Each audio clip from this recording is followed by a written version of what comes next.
दोस्तों, dream institute के online platform पर आपका एक बार फिर से स्वागत है। आज अपन बात करेंगे पशु आहार के कुछ जो महत्वपूर्ण प्रश्न होते हैं जिनके बारे में बच्चे को हमेशा कन्फ्यूजन होता है कि इसका उत्तर क्या होगा, ये प्रश्न कैसे करना है। तो उसके प्रश्नों के बारे में अपन बात करेंगे। तो देखिए, सबसे पहला जो अपने पास प्रश्न है वो है, गाय को 1 किलो दाना कितने दूध उत्पादन पर दिया जाता है। देखो, प्रश्न ध्यान से सुनना है, आपको उत्तर का ज्यादा ध्यान रखना है कि उत्तर आया तो आया कैसे, ऐसा आएगा तो हमारे को उत्तर क्या आना है। बहुत इंपॉर्टेंट टॉपिक है, इसके बारे में आप ध्यान रखना है। गाय को 1 किलो दाना कितने दूध उत्पादन पर दिया जाता है। तो देखिए, गाय को जो 1 किलो दाना आप दे रहे हो वो दोगे आप 3 किलो दूध उत्पादन पर। गाय को 1 किलो दाना आप कितने दूध उत्पादन पर दोगे, 3 किलो दूध उत्पादन पर गाय को आप 1 किलो दाना दोगे। उसके बाद भैंस को आप 1 किलो दाना 2.5 किलो दूध उत्पादन पर दोगे। समझने की कोशिश करना, गाय को 1 किलो दाना आप 3 किलो दूध उत्पादन पर दोगे, भैंस को आप 1 किलो दाना 2.5 किलो दूध उत्पादन पर दोगे। और बकरी को, क्योंकि अपने पास गाय, भैंस और बकरी तीन ही एक ऐसे पशु है जो दूध उत्पादन के लिए हैं, तो बकरी को 1 किलो दाना आप देते हो 3 किलो दूध उत्पादन पर। ये चीज भी आपको याद रखनी है। गाय को 1 किलो दाना 3 किलो दूध उत्पादन पर, भैंस को 1 किलो दाना 2.5 किलो दूध उत्पादन पर, बकरी को 1 किलो दाना 3 किलो दूध उत्पादन पर अपन ने दिया। ये तो बात हुई अपन नॉर्मल जो दूध उत्पादन था उसके बारे में। अगर अब देखो, अगर आपका पशु 10 किलो से अधिक दूध देता है, ये तो सामान्य था जो मैंने आपको बताया।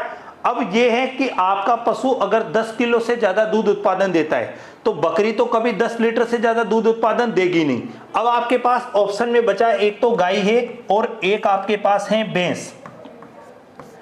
तो जब 10 किलो से ज्यादा दूध उत्पादन हो रहा है, 10 लीटर से ज्यादा दूध उत्पादन हो रहा है, तो उस समय आपको दाना कैसे देना है। तो याद रखो, गाय को आप दोगे 1 किलो दाना 2.5 किलो पर, और भैंस को आप दोगे 1 किलो दाना 2 किलो पर। यह कब की बात है, जब 10 किलो से ज्यादा दूध उत्पादन हुआ। यह बात है 10 किलो से ज्यादा दूध उत्पादन की। और अगर 10 किलो से कम दूध उत्पादन हो रहा है तो वही अपना सेम था कि 1 किलो दाना गाय को 3 किलो दूध उत्पादन पर देना है, भैंस को 1 किलो दाना 2.5 किलो दूध उत्पादन पर देना है, बकरी को 1 किलो दाना 3 किलो दूध उत्पादन पर देना है। तो वो तो बात थी कब, जब 10 लीटर से कम। ज्यादा में आए तो फिर परिवर्तन हो गया, गाय में 1 किलो दाना हो गया 2.5 किलो दूध उत्पादन पर, और भैंस में 1 किलो दाना हो गया 2 किलो दूध उत्पादन पर। अगला प्रश्न देखिए, सांड को प्रतिदिन कितना दाना देना चाहिए। अब देखो, सांड भी दो है। एक तो नॉर्मल सांड आपने पालन के लिए रख रखा है, आप उसे प्रजनन के लिए प्रयोग करोगे, उसके लिए रखा है, लेकिन प्रजनन में प्रयोग नहीं किया है।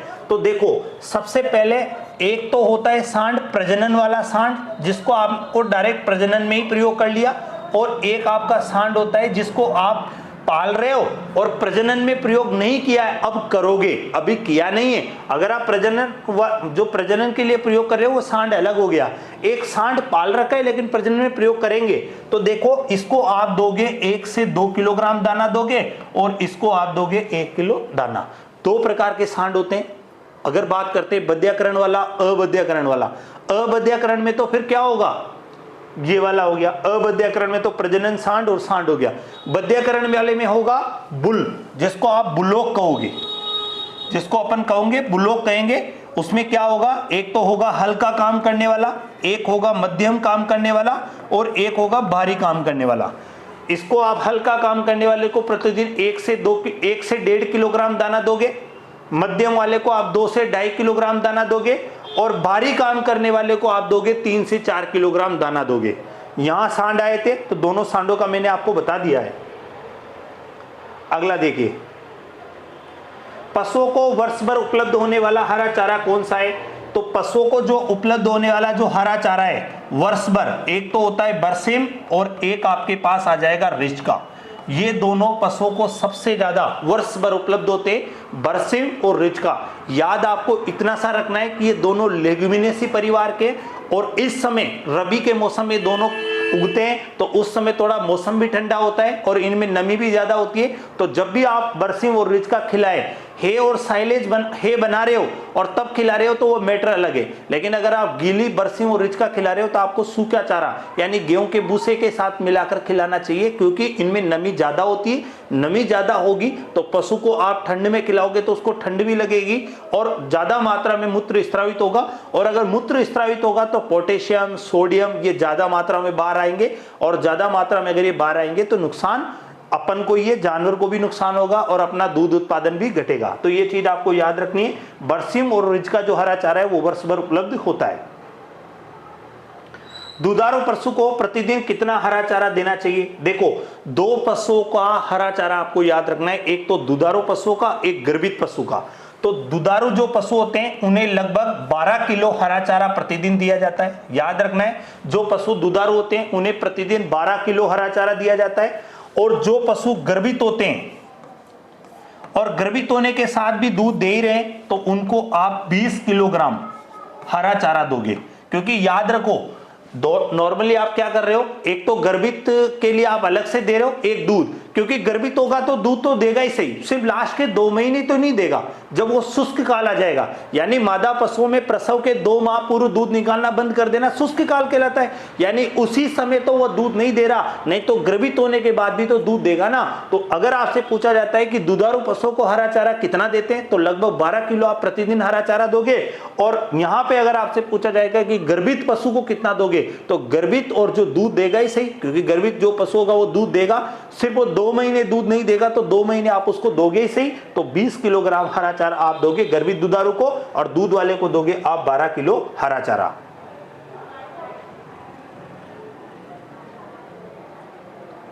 पशुओं को शुष्क पदार्थ किसके आधार पर दिया जाता है? याद रखो, पशुओं को जो शुष्क पदार्थ दिया जाता है वो शरीर भार के आधार पर दिया जाता है। पशुओं को शुष्क पदार्थ दिया जाता है वो शरीर भार के आधार पर दिया जाता है, शरीर भार के आधार पर दिया जाता है। और शरीर भार का आधार क्या माना जाता है? 100 किलो माना जाता है। तो एक आपके पास गाय है, एक भैंस है, एक बकरी मान लो, एक ऊंट, इन तीनों को जो शुष्क पदार्थ का पूछा जाता है वो, तो ऊंट को शरीर भार का 2%, ऊंट को शरीर भार का 2% यानी 100 किलो शरीर भार का मान लो 2% शुष्क पदार्थ दिया जाता है। गाय को दोगे आप 2.5 किलो, भैंस को दोगे आप 3 किलो, और बकरी को दोगे आप 3 से 4 किलो। तो ये याद रखना है, शुष्क पदार्थ शरीर भार के आधार पर दिया जाता है। शरीर भार का आधार 100 किलो माना जाता है। गाय को 2.5 किलो दोगे, भैंस को 3 किलो दोगे, बकरी को 3 से 4 किलो दोगे, और ऊंट को शरीर भार का 2% शुष्क पदार्थ दिया जाता है। और याद होगा इसे ही, भारत में सबसे ज्यादा गेहूं का भूसा खिलाया जाता है। भारत के अंदर अगर शुष्क पदार्थ में सबसे ज्यादा गेहूं का भूसा, लेकिन इसके अंदर बात करते हैं अपन ऊंट के अंदर, तो मटर का जो भूसा होता है, वो मटर की जो तुड़ी होती है जिसे स्ट्रा भी बोलते हैं, वो सबसे ज्यादा प्रयोग की जाती है।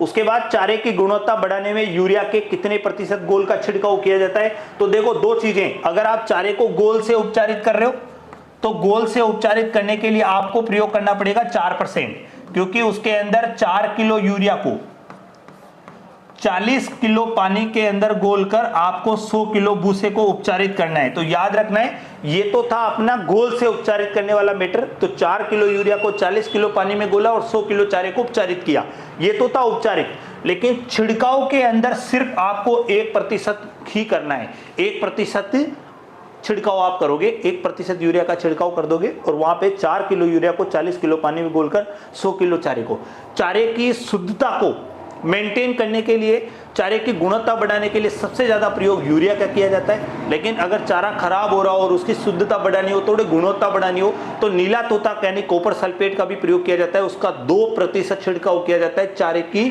शुद्धता के लिए प्रयोग करते हैं। तो यहाँ पे 4% घोल आ गया, 1% आ गया छिड़काव।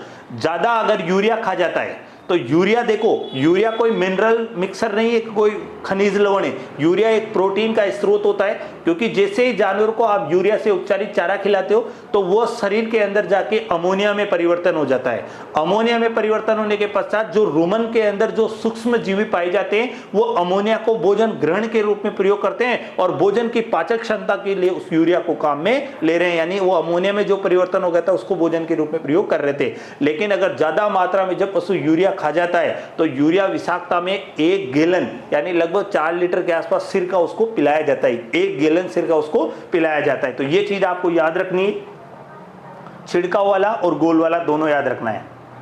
अगला देखिए, पशुओं को दिया जाने वाला चारा वो दाने की गणना करते हैं। तो चारा और दाने की गणना कैसे करते हैं? तो देखो, एक पशु को आप चारा भी दोगे और एक आप दोगे उसको दाना दोगे।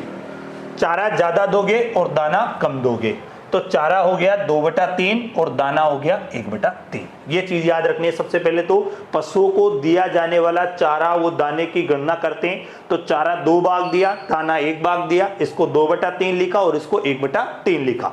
अब आप आ जाइए चारे के अंदर। चारा 2 प्रकार का होता है, हरा चारा और सूखा चारा। हरा चारा ज्यादा दोगे, ये हरा चारा कम दोगे, सूखा चारा ज्यादा दोगे। तो सूखा चारा हो गया 2/3 और हरा चारा हो गया 1/3 हो गया। पहला दाना था, चारा था, चारा ज्यादा दिया अपन ने, दाना कम दिया, ये 2 भाग दिया इसलिए 2/3, दाना 1 दिया 1/3 आया। फिर उसके बाद चारा 2 प्रकार का हुआ, हरा चारा, सूखा चारा। सूखा चारा ज्यादा देते, हरा चारा कम देते, तो हरा चारा 1 भाग दिया 1/3 आया, सूखा चारा 2 भाग दिया तो 2/3 आया। अब अगर देखो, हरा चारा अगर लेग्यूमिनेसी परिवार का होता है, हरा चारा अगर लेग्यूमिनेसी परिवार का होगा तो उस कंडीशन में हरा चारा और सूखा चारा का जो अनुपात है वो बदल जाएगा। उस समय सूखा चारा आप 3 दोगे और हरा चारा 1 भाग दोगे, तो अपन इसको लिख सकते हैं 1/4 और इसको लिख देंगे अपन 3/4। तो ये देखो, पशुओं को दिया जाने वाला चारा वो दाने की गणना अपन कर रहे थे, यहाँ चारे का मैटर आया था। लेकिन अगर यहाँ हरा चारा लेग्यूमिनेसी परिवार का आया था तो उस वाली कंडीशन में ये परिवर्तन हुआ था। आगे देखिए, गाय भैंस वो बकरी में दी जाने वाली शुष्क पदार्थ की मात्रा, तो मैं पहले ही बता चुका हूं आपको कि गाय भैंस के अंदर, तो गाय के अंदर 100 किलो शरीर भार पर, गाय के अंदर आप 100 किलो शरीर भार पर दे दोगे 2.5 किलो, भैंस को आप दे दोगे 3 किलो और बकरी को आप दे दोगे 3 से 4 किलो और ऊंट को आप दे दोगे 2%। तो ये शुष्क पदार्थ की मात्रा उधर पहले अपन पढ़ चुके हैं। उसके बाद अगला देखिए, हे वो साइलेज एक विधि है। ये दोनों हे और साइलेज चारे के परिरक्षण की विधि है। अगर आपसे पूछा जाए हे और साइलेज क्या है, तो ये चारे के परिरक्षण की विधि है। पहली बात तो ये याद रख लेना कि हे और साइलेज क्या है, चारे के परिरक्षण की विधि है। हे और साइलेज में से ज्यादा आपको कंफ्यूज होना नहीं है, ज्यादा प्रश्न पूछे जाते नहीं। हे और साइलेज दोनों चारे के परिरक्षण की विधि है।